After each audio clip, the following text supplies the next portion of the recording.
beautiful people.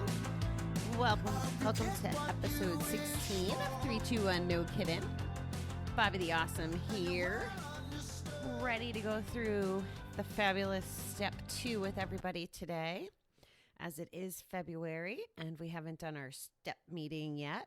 So welcome to our virtual GA meeting. So before I get into it, I just kind of wanted to speak to why I let the opening music roll so long. So the point of it is, first of all, the song just makes me feel good. It just makes me happy on the inside to listen to it. And now it's so ingrained that it has something to do with the show. It makes me smile double, but also because I hope that's what it does for you. Like, it's just such a fun, upbeat kind of song. It's a little catchy, and just so very grateful for Blue October, which I will be seeing again next month, which is pretty exciting.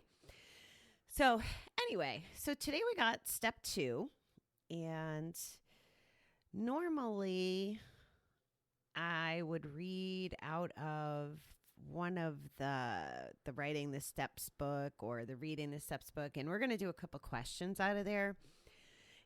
But I actually found when we were in treatment, we had to do little exercises, and I don't think all things were created equal. I think they gave different handouts to different folks depending on their circumstances. Maybe the step ones were consistent across all of us. So I'm going to read from that today in reference to step 2 and then go into a couple questions.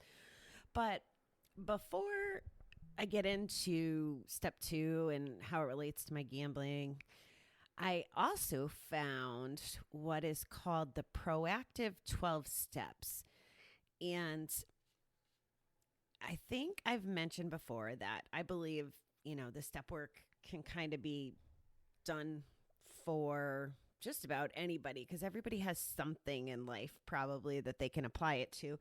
And I'm also a believer by doing this work on yourself and digging deep, at least this is what I believe based on my process the last, 5-6 years, is we can all get better. It does take work. A lot of soul searching and a lot of being honest, but honest with ourselves especially. So anyway, I found this proactive 12 steps, and I'm going to share it with you and see if it resonates without necessarily being even a gambling addict. So here goes. Step 1. I get it. What I've been doing is self-destructive. I need a change. Step 2. I see the big picture. The way to stop relapsing into self-destructive behaviors is to build a healthier sense of self. Step 3. I have an action plan. From now on, I am squarely facing everything that is in the way of feeling really satisfied with my life. Step 4. I honestly look at the effects of my actions on others and myself. Step 5. I take responsibility for my actions. Step 6. I see that my knee-jerk reactions have to do with being in the grip of more or less conscious fears. Step 7. I strive to find my motivation in a deeper sense of who I really am, rather than fear and defensiveness. Step 8. I stop blaming and feeling blamed, with a willingness to heal the wounds. Step 9. I swallow my pride and sincerely apologize to people I've hurt, except when this would be counterproductive. Step 10. I live mindfully, paying attention to the motives and effects of my actions. Step 11.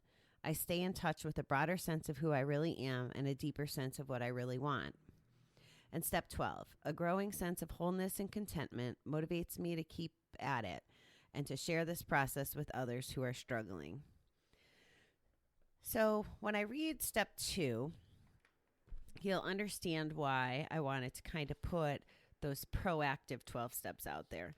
And maybe I'll do it every time, but this one I really wanted to drive home because step 2 is as follows. came to believe that a power greater than ourselves could restore us to a normal way of thinking and living. So that power greater than ourselves, some people get stuck on in the program. Me personally, I've been stuck on it for years.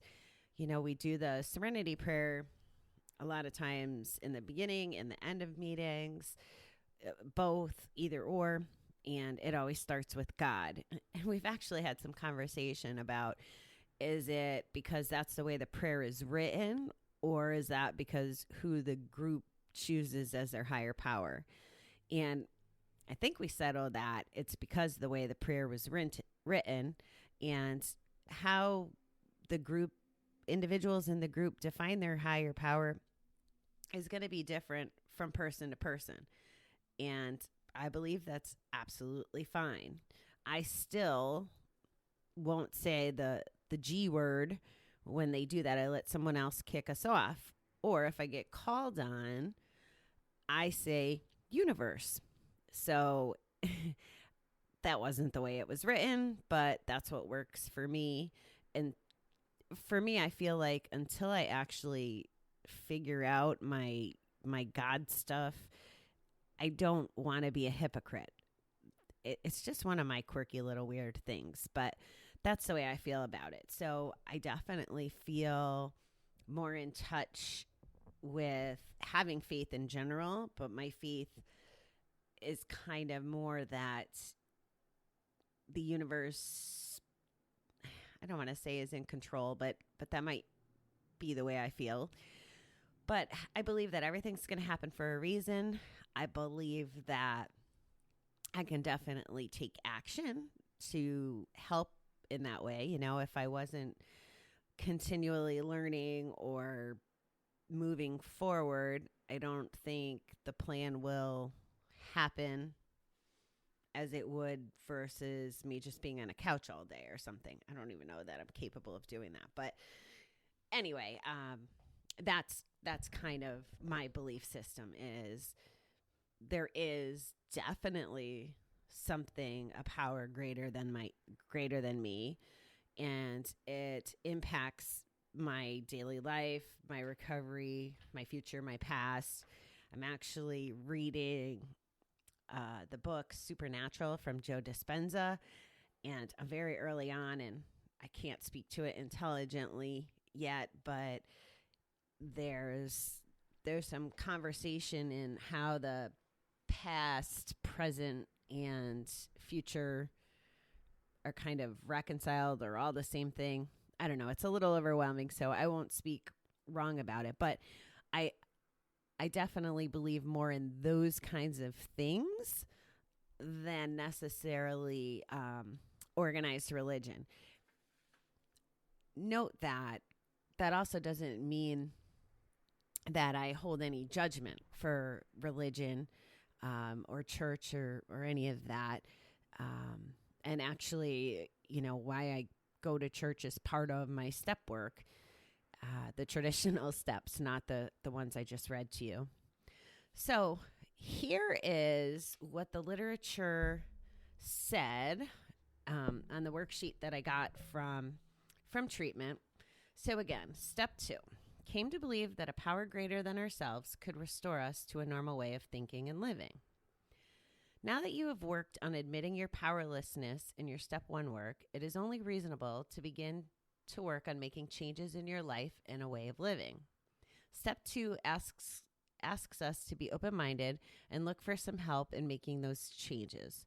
This step has traditionally been a difficult concept for many gamblers to accept. There is someone or something greater than ourselves.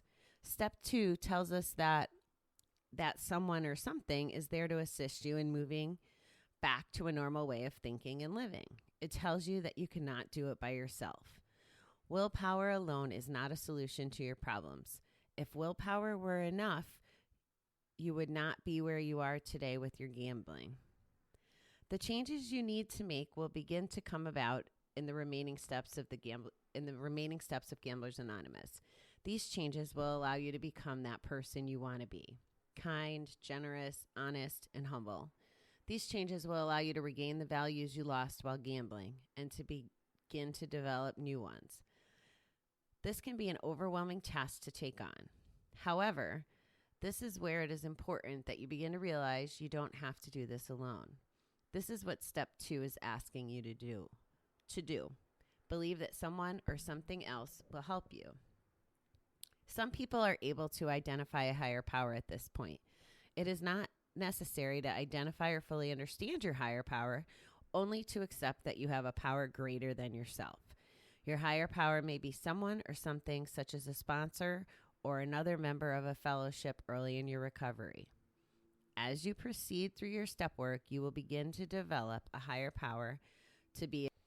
If I was in the advice business instead of this is how I feel and how I process things or how I do things, I think I would recommend to someone new in the program or new to trying to stay away from a bet to not really get hung up on the higher power part, but to really just know and feel and understand that they're not alone.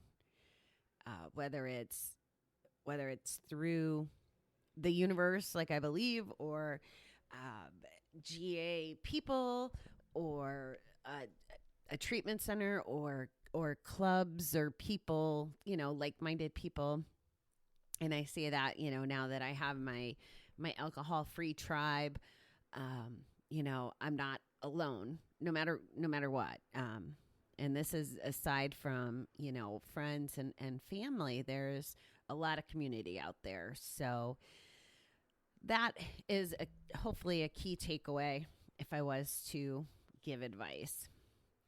So I'm going to just kind of go over a couple of questions from the GA literature because I like that part. So here's a couple questions from the Working the Steps book. So it says, step 2 warns that belief, higher power, will remove obsession, may be difficult. Sorry, with the parentheses, that doesn't sound quite fluid. So it's saying that, believing in the higher power might actually be a challenge. So many do not believe a higher power and or God exists. And how can we proceed with our recovery if we don't? So the first couple years, again, I'm going to answer this for me. The first couple years in GA and me not really buying into the whole higher power gig, and people have said it. And if you've ever been in a 12-step room, you've probably heard it. Your higher power can even be a doorknob. So essentially, I think it's about having faith, which I've gone on record as saying that I believe that true buy-in on the faith and the spirituality that I'm finding is definitely the difference between my clean time, even though I was using GA, versus my clean time now. I think for me, how I found it was through my step work. And even though I did it the first time, I don't know if I dug deeper or I just had a different mindset. I'm not sure the exact why it's different for me now or how I found it this time versus last time. I just feel like it's... So the discussion points associated with what I just read are areas of success in our lives that were decided more by circumstances than our best efforts. So I think that one of the biggest set of circumstances that had to kind of show me or instilled that the universe was working for me was my journey with my career. So going to Kansas City to be a director and landing there and going through what I did there of really gambling crazy, meeting the GA community and going through the GA community there. If I hadn't done that, I wouldn't have known about treatment. I never would have went to treatment. So I believe that that was all kind of the universe taking me where I was supposed to go. If I stayed abstinent from gambling that first time, I wouldn't be here. I wouldn't be talking to you.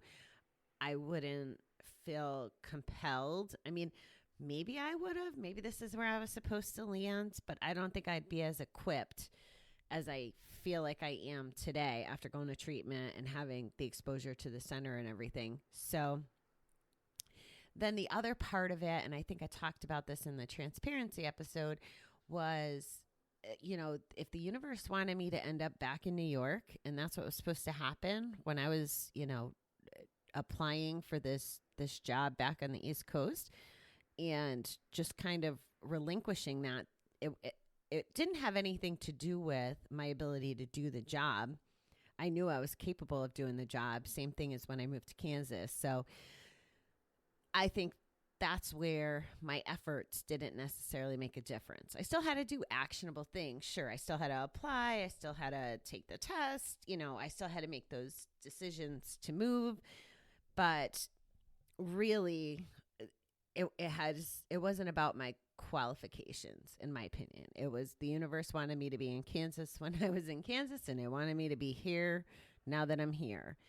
It wants me exposed to people in my life and things in my life, and that's just the way it's supposed to be, at least in my belief system right now. And the the next bullet here says uncomfortable chores that prove to be beneficial. So these are said as a statement in this book. And again, if you're sitting with me in a GA meeting and it's my turn to talk, that's kind of the lead-in statement. So uncomfortable chores that prove to be beneficial. So I talk a lot about this in the next episode. The next 2 episodes, as I go through what uncomfortable chores I had to do when dealing with deaths in the family. But the regular uncomfortable chores, and I guess I don't like that terminology because, well, maybe it's all right. Maybe uncomfortable is different than chores we don't like. Maybe I have to get to a neutral place of the word uncomfortable. So uncomfortable, I think I need to look at more as challenging or not easy. So when it comes to my recovery, I guess uncomfortable would be, for me, sharing this candidly. It's getting a little easier, but I don't know if this was different. Like if I had to do videos on YouTube and have these conversations, that would be super wicked, more uncomfortable. I'm not sure I could do that, for example. It's more uncomfortable. And again, not anymore. I'm grateful for a lot of the things that used to be uncomfortable. But it's uncomfortable to have to drive an extra, half an hour, 45 minutes to group and back twice a week, 3 times a week, and I'm using uncomfortable there as not easy. Not that it's hard to drive, but it's easier to go home at the end of the day, or to not get up on a Saturday morning. There's Zumba class on Saturday morning. Why do I got to drive to group? So that's kind of my spin on the uncomfortable. Then the next part of the text here says it's recommended for all believers and non-believers to, quotation marks, take it easy. It says keep an open mind and practice other areas of recovery. So first of all, the open mind part, and another piece of literature that I have in front of me here, it speaks to willingness in reference to step 2. And we often talk about the how, how about I get it backwards? The honest, open, and willing. And the open mind open to feedback, open to new experiences. I mean, open is so critical, and it makes sense that we talk about it. So I think it would be very hard to be willing if you weren't open. So that's what I think this is, this is my interpretation of keeping an open mind. We tell people just keep coming back and don't gamble. Like, that's what we preach. And if they didn't have an open mind and a little bit of faith, right? Not that we're higher powers or anything, but belief that there's more or that it'll work out, maybe they don't come back and maybe we never see them again. So having an open mind and awareness and doing the work, and it might not be comfortable for them to come into a group of 20, 30 people that know each other a little bit more intimately than they would know them walking in. I mean, they're welcome to join us, but that would be uncomfortable for a new person. I can remember being there. And then the next piece of that, practicing other areas of the recovery program. I think this can be as simple, like I can go to meetings without having to have a higher power or a God, or, I can still go to meetings. I can still go with open ears. I can still share what I need to share. I could do all of that without getting hung up on the higher power piece of it. I did it. I did it for over 2 years. I was involved in the community and celebrating anniversaries and going to the conferences. And I did all of that without necessarily having such a clear higher power as I do now. And the other parts of that are, again, my opinion is the self-care piece of it. So you can exercise and treat yourself to a haircut, instead of your gambling money, or getting your nails done, or, the self-care piece of working your recovery, as well as looking in the mirror, step 4, when we get to April and we start talking about step 4 and digging deep and taking inventory on ourselves. There's a reason that step 4 comes after this, right? Because if we're not open and willing and honest, then we're not going to be successful later in the other steps. So those are kind of my first year doing step 2 with you highlights. There's a lot more here, and I really just want the message to be, again, I'm imagining we're in your car together and you're having this step 2 meeting with me. I hope that you hear that you're not alone and you can do it, and you don't have to be in control of everything. It's okay to ask for help. And that's I really like today's positive quote, and it aligns with what I shared with you about my belief about everything happening for a reason, and kind of seeing that a lot of times in hindsight. It's very difficult to feel this in the moment, but Nicole Reed, announce a name I could pronounce, says, sometimes the bad things that happen in our lives put us directly on the path to the best things that will ever happen to us. I truly feel that way about my gambling career and my gambling recovery.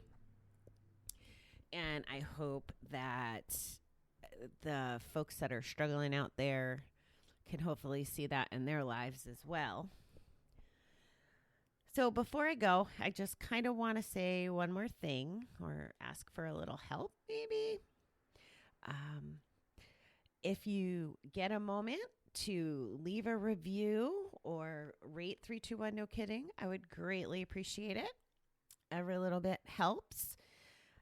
Because I want to keep the show evergreen, I'm not going to speak to a little contest I'm going to be having, or that's probably in motion at the time of this being published, but using social media to communicate that. But at any rate, if you can share and review and subscribe, all those actions help and hopefully help get the podcast to the folks that need it.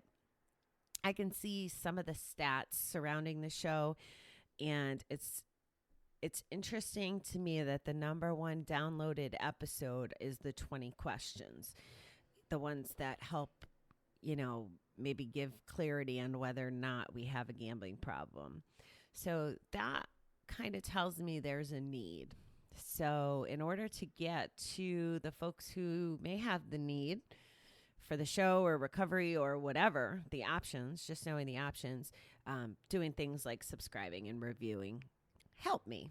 So thank you in advance. Until next time, beautiful people, have a wonderful day.